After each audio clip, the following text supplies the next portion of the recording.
Alright, so I'm going to modify this barbed fitting to see if I can't get it to go into that pipe. What ended up happening was I ended up going to back to the distributor and saying, hey, you know, you guys said it was be the same ID. So they had my old pipe there. So first they said, well, it's because it's crushed down. I said, well, cut it at a cross section where it's not cut down, and you'll see that this barb fitting doesn't fit. So they tried putting the barb fitting in, and they agreed it wouldn't fit. So then they tried the next size down, and it was much too small. So then they tried to figure out what size it was, and they couldn't figure out what size it was. And they asked how old the machine was, what it was out of, that kind of thing. And when I told them, you know, how old the machine was, and it was, so where was it made? I said, the United States. And they said, well, really? In other words, they would think maybe it was like some kind of a mongrel size or a metric or something, but nothing seemed to make any sense. Till finally they said, well, here's what we'll do. They had the old fitting on the end of the pipe there, the old pipe, and they decided they would cut that off and cut the barbed fitting off of that so that we could make up a fitting. And when they cut the pipe off and exposed the barb, lo and behold, it was the standard, I think this is 1.25 inch barb. So they said that pipe was standard 1.25 inch. So the only thing that they can figure is that from age that pipe has actually swollen, that the inside of that pipe is actually, the ID is smaller than what it used to be.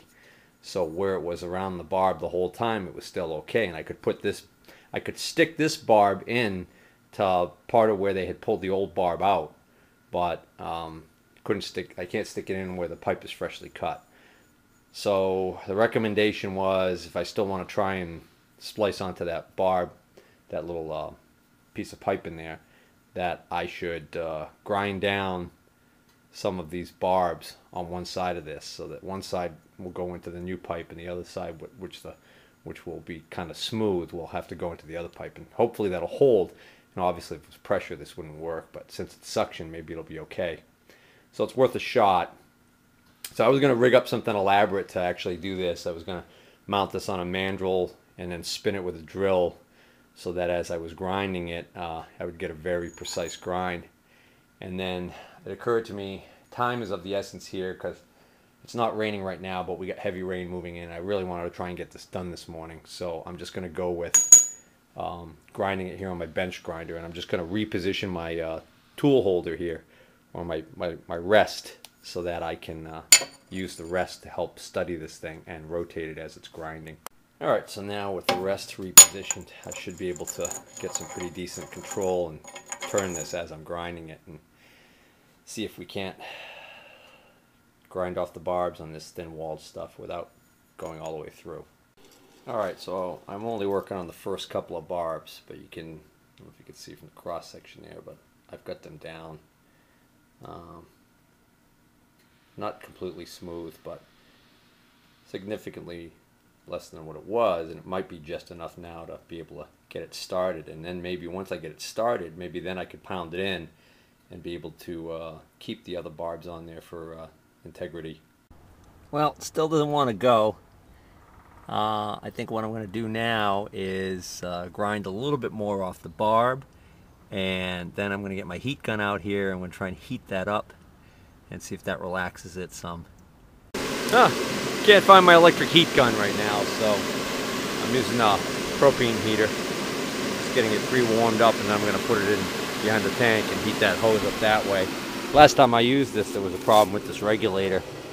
It's leaking, and I thought maybe I should, before I condemned it, I should wait and see what would happen after it thawed out, because I knew I had gotten it wet and I figured it might be frozen, and sure enough, now that it's thawed out and dried out, it's working fine. So in case anybody was wondering if I had ended up replacing it, we'll give it a couple minutes. In case anybody was wondering what that is in the background, that's the Kawasaki Prairie from quite a few projects ago. That's the one that ended up having all that top end damage, so I ended up deciding not to repair it.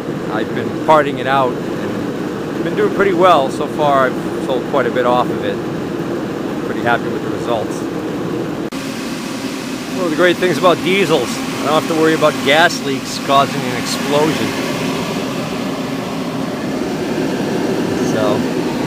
tucked in back there, and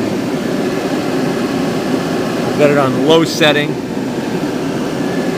that should get it pretty warm without melting it. Alright, that's been a couple of minutes. I'm going to pull it out. You know what? I heated it up even more because that didn't work, and still won't go in. And I just think it's crazy to keep grinding off more on those barbs. So I think what I'm going to do, I actually got a pipe wrench in there. It's not the greatest, but I might be able to get a pipe on there to help me. I might be able to just get that to turn maybe 1/8 of a turn and break free. And with a little luck, do that a couple of times, I might be able to actually unscrew that whole thing. Huh, just my luck. I get the pipe just barely fitting in there. I go to give it a little bit of a turn. What happened is this elbow turned and the pipe actually went down. But I can't go down any further because now it's hitting the frame rail. Problem is now I've lost my limit of how far I can actually turn that, I think. I got a little bit more, I'll try. Well, even with that extension pipe on there, putting all my weight on there, it's not turning, so that fitting is frozen. So I'm going to try and reach in through here to this hole with my torch and heat that elbow up. Heating it worked, it just broke free. Problem is it only moved about 10 degrees and then I ran out of room. But now I'm going to take my extension pipe off and see if I can't reposition the wrench, or maybe even just push the handle of the wrench without the pipe on it. Well, it's slow going. I'm lucky if I'm getting it to turn 3 to 5 degrees in rotation before I have to reposition the wrench and the pipe. But I am moving it, it is turning. And the more I turn it, the easier it gets. Well, it's starting to rain. Been out here for probably about half an hour now. And I'm having no luck because I can only rotate it a little bit at a time. And then once I get it to the point where this flat of the hex-shaped fitting faces straight up, now I can't grab onto the edges any longer. I can't get the right angle going with the wrench. If I could get on from the bottom back side, that would work, but the problem is there's not enough clearance between here and the frame. That's why I figured I would have to take the tank off to get this off. I mean, the frame's still actually in the way, but what removing the tank does for me is it actually moves this pipe out this way a little bit so that I could get a wrench in there. So now, because I'm striking out with that, I'm thinking what I want to do is, I think if I disconnect this line, the pressure line, from the tank, and undo these 2 bolts, if I can get them undone, and leave that hooked up, and maybe support this with a board or something, I might be able to actually swing the tank out just a little bit so that that elbow moves out away from the frame far enough for me to get a wrench behind there. I don't like that idea either, but I don't know what else to do at this point. Well, one other possibility. This might be a swivel fitting right here. If I can actually undo this fitting right here, then I think I can actually unscrew this pipe and tilt it up through this big slot opening here and take it out completely. So maybe I should try that. Well, the return line's in the way of that idea. I can't get my wrench in there because of the return line being here. So I'm going to undo the return line, and luckily that one is a swivel fitting that's turning and working, so I can get this fitting off without the hose twisting. And then once I get that out of the way, then I can tackle that. If I decide to go the route of the tank, moving the tank out of the way, I'm going to have to take this off anyways because it doesn't have much. It's only a flex line to here, and then it's a rigid line, so I've got to take that off anyway. Well, it didn't swivel, but it turned. So it turned this whole pipe, and that moved that elbow up, and now it might be away from the frame enough that I can get my wrench behind it. No, that didn't work, because now I can get this part of the wrench behind it, but then this big bump sticks out and gets in the way. So I'm going to keep turning it and see if I can turn it up even further. Maybe I can get this to actually face kind of upwards and try and get the wrench on from the side.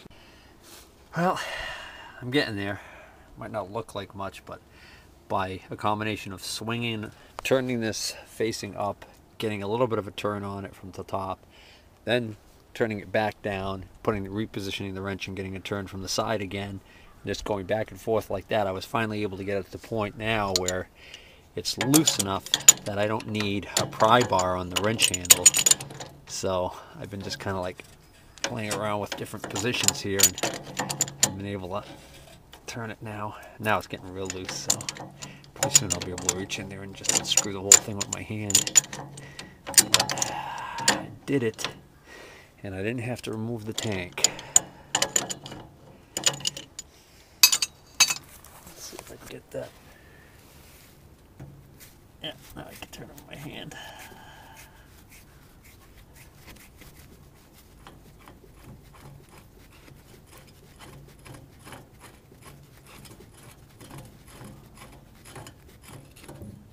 Voila.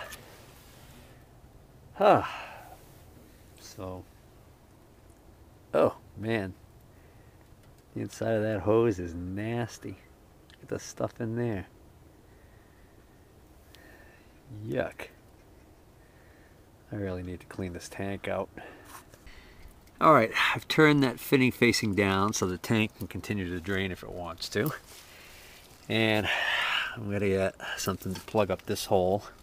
Actually, I'll just put this back. There we go.